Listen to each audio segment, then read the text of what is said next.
দেশের মা, উনি দেশের মা হয়ে যাওয়া উচিত। উনি দেশের জন্য অনেক কিছু করছে, দেশের জন্য অন্য কেউ করে নাই।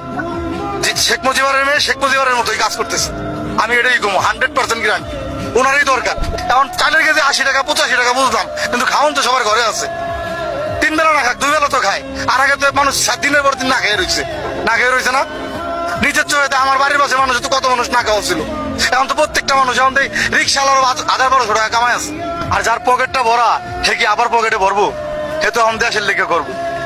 হিসাবের কথা যেটা, আপনারা জিনিস দেখেন, দেশের যত উন্নয়নমূলক কাজ হয়েছে অন্য সরকারের আমলে কি এরকম কিছু হয়েছে? হয় নাই। দক্ষিণবঙ্গের মানুষ ছিল একবার অবহেলিত, দক্ষিণবঙ্গের মানুষের দিক তাকায় নাই কেউ। কতবার সিস্টেম করে পদ্মা সেতু করার সিস্টেম করছে, প্রত্যেকবারই বাঞ্চাল হয়ে গেছে ব্যাপারটা। আমরা কত অসহায় ছিলাম এটা তো আমি জানি। ছোটবেলার থেকে ঢাকা যাওয়া করি, পদ্মা সেতুতে আগে ওই থেকে আগে পদ্মা নদীর কাছে বয়ে থাকতে হইতো। 4 ঘন্টা 5 ঘন্টা 7 ঘন্টা 8 ঘন্টা এরকম বয়ে থাকা লাগতো। তাকে দেশটা ডেভেলপ করতে গেলে পরে প্রথম অবস্থায় এক জায়গায় একটা জিনিস, আপনি যদি একটা ব্যবসা করতে চান, প্রথম তো আপনার ইনভেস্ট করতে হইব। ইনভেস্ট করার পর তো আপনি খাইবেন, ইনভেস্ট না করে খাইবেন কিভাবে? দেখেন আপনি, আমি গোপালগঞ্জের লোক, ফরিদপুরের লোক, মাদারীপুরের লোকের কোনো কথা কইতেছি না, আমি কইতেছি স্বাভাবিক দৃষ্টির কথা। এটা যে বুঝবো হে কই লেচ্ছ কথা, যে না বুঝবো এত এরকম উনি একটা কথা কয়ে গেল, উনি যে কথা কইছে এটা কোনো